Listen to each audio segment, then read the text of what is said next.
Et salut à tous les sneakers, on se retrouve pour une nouvelle vidéo, assez importante parce que c'est un tuto qui m'a été pas mal demandé. Du coup, comment nettoyer intégralement une semelle boost. Donc, vous avez vu un petit peu la miniature putaclic, mais on va dire que non, car on va passer d'une paire totalement déchirée, totalement sale, à une paire totalement neuve. Du coup, dans cette vidéo, je vais vous montrer de passer du coup d'une paire, comme je vous ai dit juste avant, vraiment très sale comme ceci, à une semelle vraiment super propre, on dirait limite qu'elle est neuve. Du coup, je vais vous montrer point par point comment on réalise ce tutoriel. Donc déjà, il faut vous munir d'une paire donc avec boost de préférence. En tout cas, moi j'ai testé que sur cette. Donc il faut se munir de votre paire avec la semelle boost. Donc déjà, dans le premier temps, il va falloir la laver. Donc j'ai fait une grosse vidéo là-dessus, je l'affiche ici.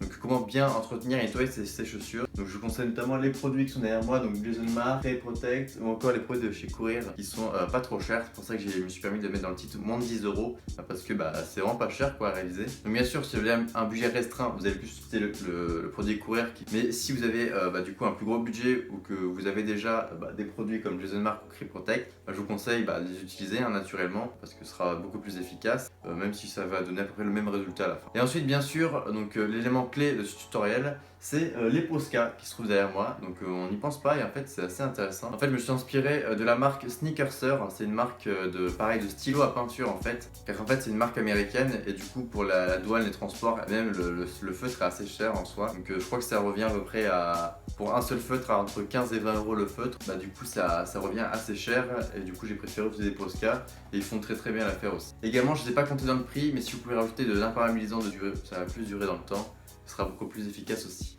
Et du coup, on va changer de point de vue pour bien vous montrer le tutoriel et vous montrer du coup comment je le réalise. Et du coup, voilà, donc dans un premier temps, il va falloir du coup nettoyer toute la semelle de votre paire. Donc ça, j'ai fait une vidéo que je vous mets juste ici en annotation. Si vous ne l'avez pas encore vue, bon, j'en ai parlé juste précédemment, mais bon, si vous ne l'avez pas vu, du coup, je récapitule juste, c'est assez simple. Il faut juste du coup se munir d'un produit, donc soit cure de crêpe, ou soit ici, hop, Jason Mark. Donc ça c'est vous qui voyez. Et également il faut prendre une brosse, donc une brosse plutôt souple, pas une brosse trop rigide, sinon vous allez abîmer votre boost. Là ce sera encore pire parce que là ce sera totalement irrécupérable. Du coup je vous conseille vraiment de prendre votre temps. Et du coup je vais la nettoyer, on se retrouve juste après. 20 minutes later. Et donc voilà, on se retrouve juste après avoir du coup nettoyé la paire de chaussures. Donc en soi ça va pas changer grand chose, vous n'allez pas avoir une différence flagrante, ça va juste enlever les quelques saletés. Moi ça va permettre du coup à la peinture des Posca d'accrocher beaucoup plus facilement. Et ça va rendre ça va rendre beaucoup mieux, il n'y aura pas de gros paquets de peinture du coup sur la semelle. Et donc voilà, la seconde partie du coup avec les Posca, donc ça il va falloir juste du coup peindre toute la semelle. Moi je vous conseille, en là vous allez sûrement voir, il y a les quelques traces jaunes, donc vous dites on va juste peindre le jaune et le blanc, il restera comme normal. Mais si vous allez peindre juste la partie jaune, il y aura un contraste entre les deux blancs parce qu'il y en aura du coup un totalement neuf du coup de la peinture. Il y en a un qui sera quand même usé, du coup je vous conseille de faire toute la semelle. Ça va prendre un peu plus de temps, mais au moins vous aurez un rendu final beaucoup plus agréable. Du coup moi je vous conseille de prendre plusieurs tailles, par exemple pour les finitions, les détails, notamment à l'arrière de la semelle là ici, il faut être assez précis. Donc moi je vous conseille un gros, donc ça pour faire toute la paire c'est beaucoup plus pratique.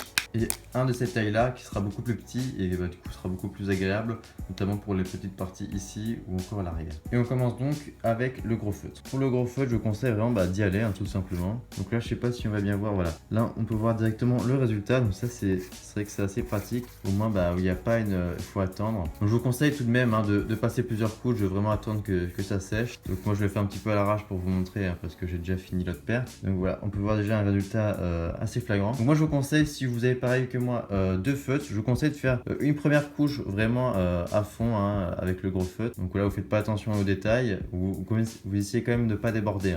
Vous essayez de faire la majeure partie de la paire tout simplement, donc vraiment tout le tour, tout ça. Et après avec les petits feutres de faire les détails, notamment les parties jaunes ici et à l'arrière, et du coup je vous reprends quand j'aurai fini la première. Et donc voilà, je viens de finir la première couche, première partie avec du coup le gros Posca. Et là on peut voir directement un résultat assez flagrant, là limite la paire est directement neuve. Du coup on peut y voir ici, il y a pas mal de traces jaunes, tout ça. Donc là c'est directement parti, il faudra juste passer une deuxième couche, voire troisième couche. Mais ça je vous conseille, du coup c'est à vous de voir en fonction de si votre paire est très propre ou très sale. Et du coup il faut juste du coup faire les détails ici avec le Posca un peu plus fin. Et je vous retrouve juste après pour la conclusion. Et donc voilà, on se retrouve pour le bilan. Donc le résultat est assez flagrant, là j'ai encore l'autre là si vous voulez pour comparer. Donc vraiment il n'y a pas photo, il y a vraiment une grosse différence entre les deux, notamment à l'avant et à l'arrière. et même sur les côtés, enfin c'est assez ouf. Du coup voilà, j'espère que ce petit tutoriel vous aura plu. N'hésitez pas à me dire votre avis dans les commentaires et si vous allez réaliser ou non. Ou également avec un pouce bleu ou un pouce rouge. Et je vous dis à la semaine prochaine, ciao ciao.